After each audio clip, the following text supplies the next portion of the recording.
Right, welcome back to the channel. It's Thursday morning. I'm down South Cumbria. I've got these ditch pipes to go on this DX27, and then I've got another DX27 to go and see while I'm down here, and then back up towards Carlisle hopefully for mid-afternoon, I think. So yeah, we'll crack on with this. These are the hitch pipes that we've got. They look a lot better than the previous ones, so with a bit of luck they'll go on nicely. Now, I don't know which one goes on which side, so I'll do a bit of jiggity pokery, but I can only get it wrong once, can't I?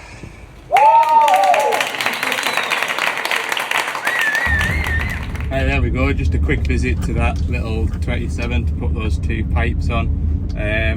Just pulling up to my second 27, I need to put a right hand joystick on.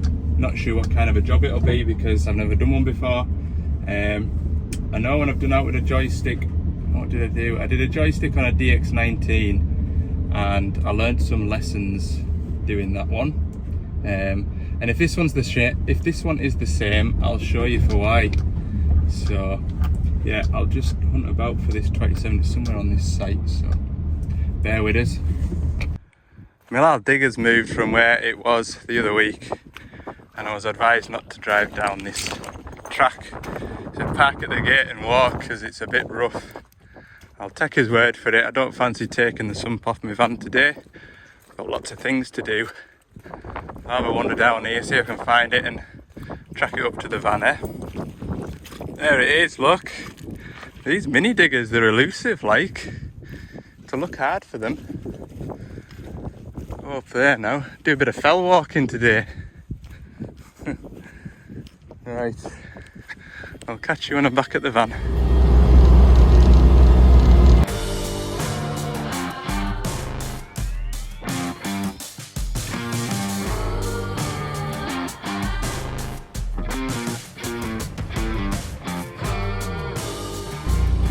So you can see the joysticks come apart here, they've taped it up, so I'm hoping with the 19 that I did, I think the mistake I made was pulling up this rubber and disconnecting it down here, I think, because I had all this to try and take off to get this rubber to sit back in again. So I'm hoping I'll just slacken the nut here. There'll be a plug somewhere in here to unplug the buttons, and we'll just unscrew it off. But we'll see. I'll go and grab the new one first, make sure it's correct, because the last 27 I came to thinking it'd be a straightforward job. It simply wasn't, was it? So I better double check I've got the right one. Right. Yeah, it's the right one, look. Got the thumb wheel. I think some of them, I think to spec it with the electric thumb wheel control, I think standard spec is to have like a foot pedal, I think. So I think you can get it wrong, and that would just be a plain joystick handle. Yeah, not what I expected. I thought I'd have a bit of threaded bar coming out of here. And it looks as though I'll need to build a plug up as well. This might not just be a 10-minute job. I think this is going to be a bigger job than I expected. I want this front panel off here, which goes up round here. There's a little torque screw down there. I've got that out. That was tighter than hell. I just need to pop this forward 3 inches so I can get my hand in. But this whole heater box is in my way. See how it goes down here, look. What a bloomin' fight. Now this comes out like. Never had any of this apart before. I've replaced the screen before, so I knew how this bit came out. It's just on plastic clips, and there's a couple of these stupid plastic rivet doodads in there. Oh dear. This back panel here clips in the way, which clicks into this panel here. I've managed to get it clipped away from that way after trying to take this panel up the way, but there's a bolt that sits about here holding it and you can't get anything on it. It's also not self tapper job. It's got a nut on the back of it. You can't get anything in to take that off. It beggars belief. And then this is the wire here that I'm trying to pull out. I thought I'd be able to take these screws out of here, pull this joystick assembly forward, but it's on metal pipes, so I don't want to force it, so it won't lift up or down. What else? The plug, I've got it unplugged, but you can't get the plug out past the frame and this dozer valve. It's just ridiculous. I think the way these are built, the inside of the cabin's put together, and then they drop the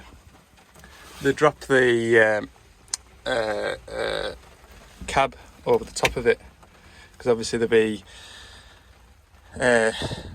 well, you can see in that picture there, just like a ROPS cover or a cab version. And obviously in the UK we all want cab versions because of the weather that we've got outside at the moment. Oh, I am really not enjoying myself here, really not. So I need to see down there, see where that yellow bit of tape is. There's a cable tie around that and that. God, I tell you what, never again. Sellotape round the thing was a better idea than trying to put it right. Running out of patience, and if anybody knows me and has worked with me, I've got a lot of patience. I'm starting to run out of it now. Simplest jobs. See, on a big digger, 30-ton digger, this, I'd have been back in the van and heading on to my next job by now. Right, I'm gonna just hold my tongue and just crack on. Right, as a rule, I like to try and take things apart carefully, because obviously things will come apart and they'll go back together the way you took them apart. Chop the end of the plug off. I've chopped the end of the plug off because I could not see for the life of me how I was going to get that plug out of there, and worst case scenario, I'll run the wire in for the joystick in a different position because that's just ridiculous. Taking that heater box out, there's bolts that go in from the outside that hold it in. To get those, you'll have to remove the hydraulic tank, which is there. Just incredible, like, absolutely incredible. Right, now I've told you that my new joystick didn't come with, sorry for the wobbly phone, a bit of threaded bar stuck in it. I'll have to try and figure out how to get that bit of threaded bar out of there so I can attach the new joystick. So an inspection of this, there's a roll pin down the centre of that, and I should just be able to pop that roll pin out and fire it into the new one. Yeah, easy peasy. There we go. New joystick fitted to that. That was the easy bit. Nah. Gotta build this plug up in situ, so to speak. Get all the wires in the right pins. Thankfully I cut the plug off and I managed to grab it before it fell into the black space behind the dashboard. So I've got the original plug that I can copy. Yeah, I'm still not out the woods. Right, that's it back. No, it's not back together, but that's the new joystick fitted, and the plug I've fitted the wire into. There's absolutely no way in creation you could run that wiring down round the back of there and with that much get the plug fitted down in there. No way in creation. So I've ran it out the back of here and I've just dropped the plug, but I can still see it. I can't see anything wrong there with how I've run it. I mean, can you see that plug there with the green wires? That's what I've got to attach it to, and that's the new plug just there. So to me, that's in a better position for everyone involved. If that's to ever come off again, God forbid it won't be me, then I've made life easy for somebody. They've just got to get the dash apart. Yeah, that dash is an absolute torture. Right, I'll get it plugged in. Before I put the dash together, I'll make sure everything works as it should. That's a good idea. And then put it back together. Whether it'll look the same before as it did after is another question. Right, get it done. That's it back together, and I'm done. I've had enough. Right, I've got a breakdown now. It is the other end of the county, so at least they'll be an hour and a half away. Day's getting away on us.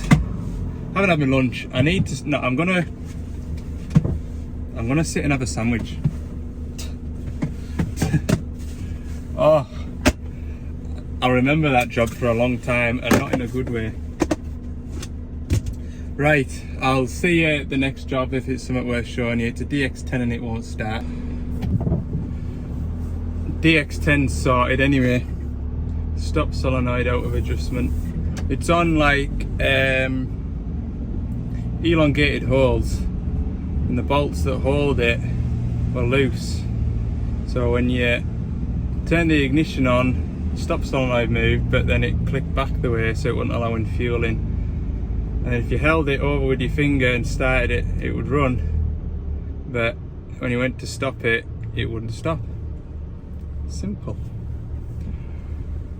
Oh dear, it's kind of put a stop to the day anyway, that now, because I was going to nip in and do another job on the way back up the road, but 3:45 now, and I'm an hour away from home, so might as well call it a day at that. See you in the morning. Tomorrow will be a better day. Tomorrow will be another day, not a better day. Can't guarantee that. Right, see ya.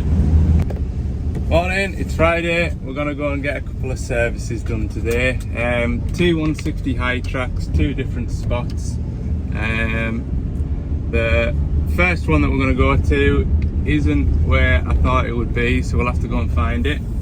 I've got vague directions. So we'll go and have a go at getting that one. That's a 500-hour service. The second one, the customer's leaving filters with the machine, so I don't know what else to do to it, but we'll certainly get both of them knocked off today, and that'll be 2 more jobs off my ever-growing list of jobs to do.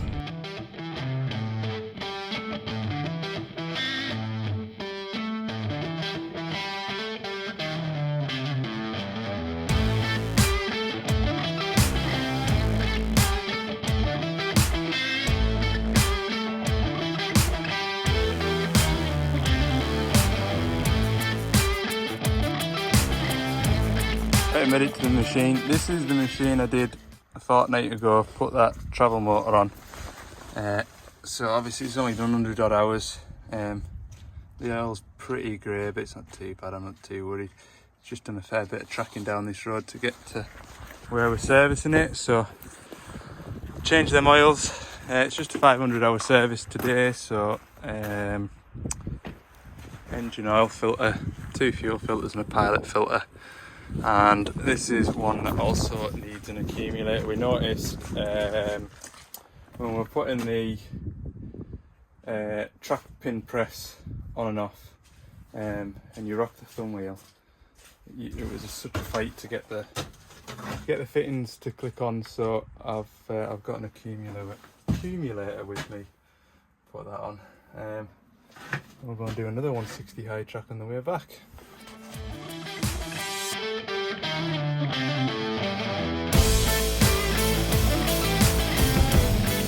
I'll have to keep an eye on that pipe, because as the hot oil goes through it, it'll gradually straighten. In fact, I'll just move it over a bit now.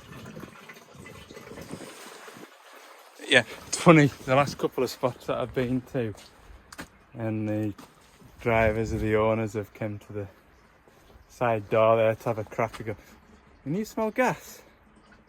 No, that's that gear oil that I changed on Tuesday on that 8.5 tonner. I can still smell it. I've had diesel through those drain tubs. I've had engine oil through those drain tubs. And yet, I still smell it. That's what the front of my van smells like at the minute too. I'll have to get another one of those air fresheners hung up. I'm sure I've got another one of those Hydro Clip air fresheners. Get one of them hung up over the weekend, and hopefully on Monday morning it'll smell a bit fresher. You kind of get used to the smell. I'd hardly notice it, but imagine if I have a gas leak at home, I'll be thinking, oh, it's just that gear oil. Right, let's get these other filters changed. I'm just keeping an eye on that pipe. It is straightening up again. And I'll tell you something else. Come Christmas time, all these building sites shut, it's generally a bit quieter. And I'm really tempted, although I know I shouldn't, to get the pressure washer in here and just give it a rinse out, because it's pretty manky like.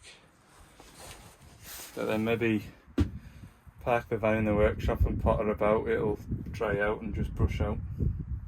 Don't normally like to get the pressure washer in the back of the van, but at the minute it's looking like a good option. Right, enough warbling on, let's get these filters spun.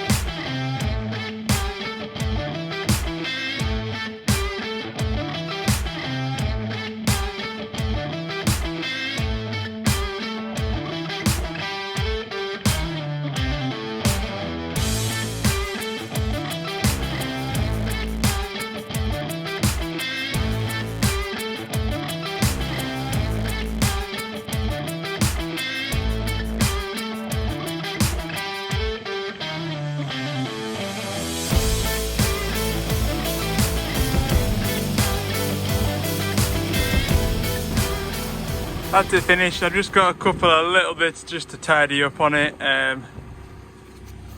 I'll head to the next one. It is absolutely freezing now. The wind has really picked up and it is so cold. I can hardly feel my chin. But yeah, I'll catch you in the van and we'll head to the next and last job of the day, which will be a service. I'll probably have a bite of lunch and then set off. Don't end up hungry like I was yesterday. Alright, we're just heading into the last job of the day. Yeah, it's felt like it's taken ages to get here. My phone's been a bit busy and been a couple of emails and bits to attend to. There's a breakdown to go to on Monday, so I was gathering information on that because it was a message that came through and it was a 140 that wouldn't start, and with the 140s having multiple different engines, like a 140 is at a zero tail swing. If it is, will it have a Cummins engine? Will it have the Perkins engine? Is it a 140-3 or an LC that's got the Doosan engine? Is it a 140-5 with the Perkins engine? So you need to kind of know, if it won't start, which starter motor you need to take with you just in case and stuff like that. So yeah, it's been interesting.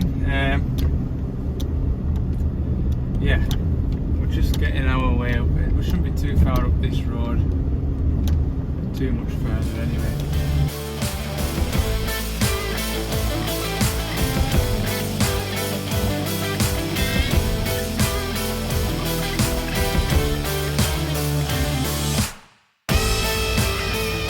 Alright, I'm back in here again.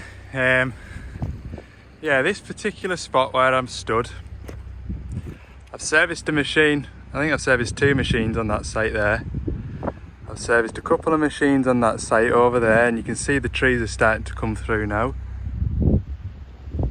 I think that'll have been about 5 years ago I serviced on there. I've serviced a couple of machines on that site up there, and then back down this road serviced a machine in there too. So anyway, I'm going to do another service now. This is a 160 high track. What can I tell you about this digger? This is one of the first 160 high tracks that we sold. It's got 6,500 hours on it. And I looked after that machine from brand new. New customers bought it now, and it's only done 600 hours since the last time I serviced it. What else can I tell you? Aye, the customer bought the filters to service it himself, and he's never got round to it, so he phoned me to get me to do it. Filters are in here, so we'll change those. He wanted an AdBlue filter putting in it, so I've got one of those on the van. The refueling pump controller doesn't sound as though it's working, which is here. That one there, can you see it? So I've got one of those to replace it, and he wants password setting up, so yeah, a couple of little jobs to do, but judging by what filters are in there, it's just going to be a 500 hour service, which is right because it's done 6,500 hours or thereabouts, so can do that. Yeah, not much more to add. I'll get suited and booted. We'll drop some oils. I was just thinking there how that site's got trees on it now. 5 years ago ish, I serviced the digger on there. I wonder if in 30 years time, when those trees are harvested, whether I'll be back there servicing again. Will I be changing diesel filters, or will I be cleaning a plug to plug back in and charge it? Suppose there'll still be gearbox oils to change. Maybe the odd battery terminal to clean up. Just don't know where you'll be in 30 years time. Yeah. So I just think that it did. Right, I've got engine oil draining. I've got the slew gearbox oil draining. That's the first job to do that, get that slew gearbox draining. That'll take ages. This has got a full length belly plate. It has got a little tongue on it to kind of click up into where the slew ring sits, but it's very heavy. It is. It does have a cutout for draining the engine oil, but it doesn't have a cutout for draining the slew, so either way I've got to take it off. Anyway, I'll clean these bungs out and we'll get some hubs draining, and then I'll be out of drain trays, so I'll maybe, while everything's draining out, I'll change that refueling pump controller. So the customer complaint with this refueling pump controller was it was a bit intermittent, and you had to really push the buttons to get it to work, and got to the point where it wouldn't work, and you can see the moisture sort of in there, see the droplets of water. So unfortunately that one's, yeah, that start button, it doesn't spring back out. It does feel all smushy in there too. Anyway, I've got a new one with me, which is that one, I hope. I just grabbed it. It says control unit. It could be a control unit for everything actually. Let's have a look what it is. I'm sure it's this. Yeah, got the right one. As you've seen us doing previous videos, but it was quite early on, what I do is I'll run a bead of silicone around there and then stick it to this. Hopefully that'll avoid any moisture getting in the future. They do look like a really well sealed unit. It looks like it's all sort of heat shrinked or silicone, but somehow moisture gets in the back of these switches here. So yeah, good, that's what I'll do. So the slew gearbox oil's finished draining. I've just tipped it into my waste, so I've got a empty tray I can start spinning filters off into. What was I going to say about that? Yeah, I'm going to give me recent track record with changing slew gearbox oils and topping it back up. I'm going to leave that heavy belly plate off right until the end, because I've been known to put too much oil in and I've had to drain some back out again, so I'll remember that. Yeah, what I'll do, I'll set you up somewhere picturesque and nice. I'll rattle this service off and I'll maybe talk you through how to set up an operator password. It's something I get phoned about quite a lot, and although I've done it many times, I can never remember off by heart how to do it. So if I've got a video about it, then I can direct people in the direction of the video, I think. So that's what I'll do.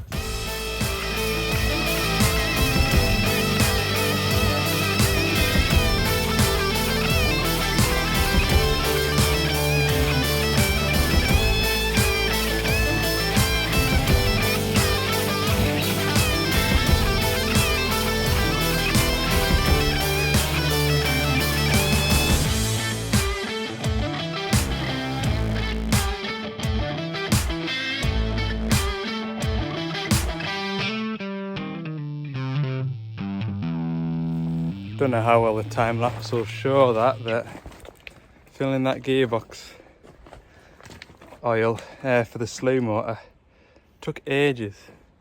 The oil is that thick, it just seems to kind of block up the fill pipe. I need to wait for it to run in and then do another quarter of a pump. And yeah, I did about a dozen pumps of that, checked it, did 2 more, checked it. I must have done that about 5 or 6 times, and then it was just 3/4 of the way up, quarter of the way off the full mark, and I thought, do a chance it and do 1 more pump. Anyway, that's it, bang on the mark, so we're happy at that. Now then, oh, I'll show you. I thought there was no point keeping the time lapse going while I came around this side and doing this, but just glancing there, I've only got 2 bungs. I'm thinking, oh god, where's one gone? I'm looking everywhere for it. Left the level bung in, look.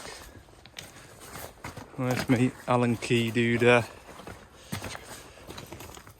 Right, I'll batter on with this. Get that belly plate lifted back on. And take this boiler suit off and we'll jump in the cab. So that's everything changed. We'll just set up this operator password. Now then, if we go into the operator menu, so you can press the jog wheel down here, go to gauge panel configuration, and right at the top it says password setting. Owner password, select that, and you'll put in the factory code, which is 4 zeros, I think. No. 4 ones. There, 4 ones, not 4 zeros. So then you'll go to password change, and we'll put in the new password.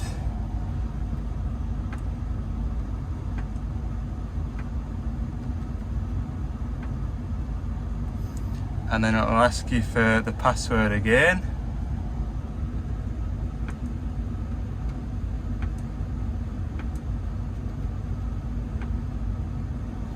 Password is now set. So now we can set what we want it to lock out. So at the moment nothing is selected. The only thing we want it to lock out is the engine startup. What you can do is, if you've got a hire machine, you can set it up so you have to put in a password if you want to use the hammer or the shear function. That might be to protect the machine. You don't trust somebody to work a hammer correctly. they might be one of those sorts of people that like to jack the machines up on the hammer and then press the button and puts a load of shock through all the bosses and pins and stuff like that. So if you're a hire person that hires your machines out, that's quite a handy little option. But we want it on engine startup, that's where we want it, so we can escape out of that. And now it gives you the option as to how often you want it to ask you for the password. So at the moment it's set to always, so if I quickly cycle the key off and back on again, it'll instantly ask for a password to unlock the machine, to start the machine. What I generally recommend is setting it to 5 minutes. So if I key off and come back to the machine within 5 minutes, the machine will start. If it's after 5 minutes, then it'll ask you for the password. So that's how I'm gonna set it up. So yeah, selected that, and we can just escape all the way back to the dials now. So I've not started it since I've serviced it, so I'm just gonna fire it up now, make sure everything works as it should do. So it's 4:15 now. I've got about 40-45 minutes hopefully to get back home, so it'll be a nice 5 o'clock finish on a Friday. Can't complain at that. What I will say at the end of the video, I don't know how the start of the video turned out, obviously, because I've not put it together yet, but I might come across a bit grumpy and a bit mardy, so sorry about that. I was thinking about it last night. I was probably in the top 5 worst jobs I've done this year, so you might look at that and think, well, if that's as bad as it gets, you're not doing too bad, and you're probably right. It's probably not the worst thing you could be trying to do, so it's not too bad, is it? So yeah, tune in on Monday. We're going to go and have a look at this 140. I've since spoken to the customer, and he's tried a few sensible things, so yeah, I'll be intrigued to know why this DX140 won't start. It's a fair old distance away. In fact, it's back over the same sort of area where we fitted that pilot accumulator to that 160 on Tuesday, so it's a good 2.5 hour drive away. But yeah, tune in on Monday for that. We'll leave it at that for today then. Thanks for watching. If you enjoyed the video, please give it a like, and for more bits and pieces, have a look at Instagram and TikTok too, Ali's Digger Diary. Have a good weekend. See ya.